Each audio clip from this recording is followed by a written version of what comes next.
Hello everyone, welcome back to our coder.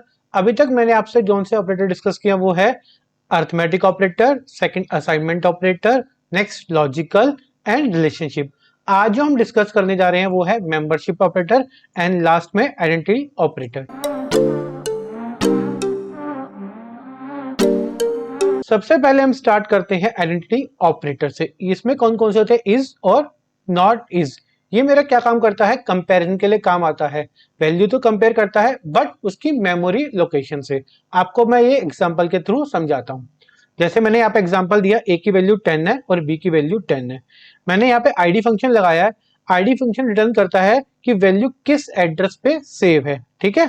और यहाँ पे मैंने बी का भी एड्रेस पूछा। लास्ट में मैंने इन दोनों को कंपेयर किया इज ऑपरेटर लगा के। देखो, सबसे पहले मैं अपनी दिखाता हूँ। ये मेरी कंप्यूटर मेमोरी है, ठीक है। इनके डिफरेंट डिफरेंट आईडीज हैं। अब होता क्या है, जैसे ए की वैल्यू 10 है, बी की वैल्यू 10 है, तो ये सेम मेमोरी लोकेशन को शेयर करेंगे, दैट इज 224500, ठीक है। अब मैं इनको प्रिंट करूंगा तो दोनों का आंसर आ जाएगा 22455500। उसके बाद मैंने से पूछा ए इज बी, हाँ दोनों सेम एड्रेस पे है या सेम आईडी पे है, तो इसका आंसर ट्रू आ जाएगा। मैं आपको ये रन करके दिखाता हूँ पहले। चलिए, मैंने पूछा a equal to 10 then b equal to 10। मैंने दोनों की वैल्यू 10 रखी है। अब मैं इनकी मेमोरी लोकेशन चेक करूंगा आईडी फंक्शन के थ्रू। मैंने करवाया प्रिंट आईडी, ब्रैकेट में मैंने पास किया है a।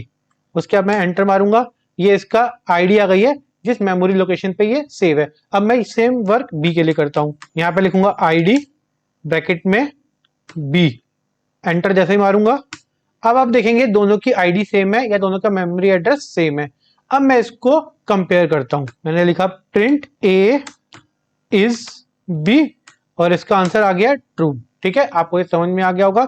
एक दूसरा ऑपरेटर होता है इज नॉट, मैं उसको भी करके दिखा देता हूं। Print A is not be, तो इसका आंसर क्या आ जाएगा? फॉल्स, क्योंकि ये सेम मेमोरी एड्रेस पे है, ठीक है। चलिए अब आगे देखते हैं। मैं इसको नन पे भी वर्क कर सकता हूं। यहाँ पे मैंने एक वेरिएबल डिक्लेयर किया है वैल्यू नाम का, जिसकी वैल्यू मैंने रखी है नन। नन का मतलब होता है अगर मैं कोई वैल्यू देना नहीं चाहता तो मैं वहां पे नन रखता हूँ, ठीक है। और मैंने चेक कर रहा हूँ वैल्यू इज नन, क्या ये वैल्यू नन है? अगर ये नन होगी तो ये ट्रू आ जाएगा जैसे आपको दिखाई दे रहा है। मैं इसको भी आपको रन करके दिखाता हूँ। आइडियली में मैं एक वेरिएबल ले लेता हूँ ए नाम का, इसकी वैल्यू मैं रखवाता हूँ नन। ध्यान रखिएगा एन कैपिटल होना चाहिए, ठीक है। अब इसको भी चेक करते हैं। प्रिंट ए इज नन, तो क्या आ जाएगा? ये ट्रू, क्योंकि ए की वैल्यू नन है। मैं एक एग्जांपल और देता हूं। अगर मैं ए की वैल्यू रखता हूं 10, अब मैं इसको चेक करता हूं। प्रिंट ए इज नन, अब देखेंगे इसका वैल्यू फॉल्स आ गया, ठीक है। चलिए अब आगे देखते हैं हम नेक्स्ट। अब मैं इसको कंपेयर कर रहा हूं। यहाँ पे मैंने एक वैल्यू रखी है एक्स। एक्स की वैल्यू कितनी है? 256। There is a type function. Type function क्या रिटर्न करता है? किसी भी वैल्यू का टाइप। जैसे एक्स का टाइप क्या होगा? किस टाइप की वैल्यू एक्स के अंदर? इंटीजर। तो यहाँ पे क्या रिटर्न कर देगा? Class int. ये वैल्यू मैंने टी में सेव करवा दी है। फिर मैंने प्रिंट करवाया है, ठीक है, टी को। तो क्या आ गया? क्लास इंट प्रिंट हो गया मेरा। नेक्स्ट मैं फिर चेक कर रहा हूँ टी इज इंट, क्या टी में इंटीजर वैल्यू है? तो वो क्या रिटर्न कर देगा? ट्रू, ठीक है। इसको भी हम आइडियली पे रन करके देखते हैं। यहाँ पे मैं वेरिएबल लेता हूँ ए नाम का, जिसकी वैल्यू रखी है 256। एक नया वेरिएबल लेता हूँ बी नाम का, ठीक है। मैं उसमें इसका टाइप सेव करवाऊंगा, किसका? ए का। मैंने पूछा ए का टाइप बी में आ जाएगा। उसके बाद मैं बी को प्रिंट करवाता हूं। मैंने बी को प्रिंट करवाया, बी की वैल्यू प्रिंट हो गई, इसमें आ गया क्लास इंट। अब मैं इसको चेक करता हूं। प्रिंट बी इज इंट, क्या इसमें इंट वैल्यू है? तो क्या आ जाएगा यहाँ पे? ट्रू, क्योंकि यहाँ पे एक इंटीजर वैल्यू सेव है, ठीक है। चलिए अब आगे देखते हैं नेक्स्ट।